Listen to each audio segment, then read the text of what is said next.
Hey everyone, welcome back to the channel. In today's video, I'm going to show you how to optimize your PC for gaming. It's really simple and easy. For this, first of all, go to the search bar and search for adjust, best performance apply. Then go for search bar again.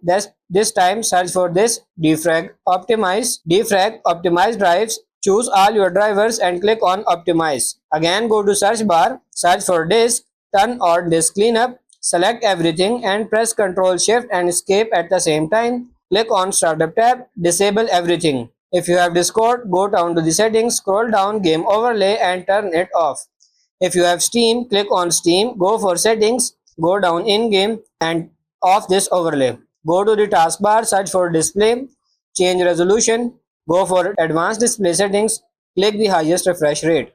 Again in the search bar, type in Game, select Game Mode Settings, Game Mode on, go to Game Bar and turn this off. Now go to Graphic Settings in the game and turn on Hardware Accelerated GPU Scheduling. Go to search bar again, tap on this Backup Settings, turn this off. Go to the Notifications and turn this off as well. If you have NVIDIA, right click your desktop, go to NVIDIA control panel, adjust settings, let the 3D app decide. If you change your settings to reset them, go down here and click on restore. And that's pretty much it. That's how to optimize your PC for gaming. I hope this video was helpful. If it is, like it and subscribe to the channel. Thank you.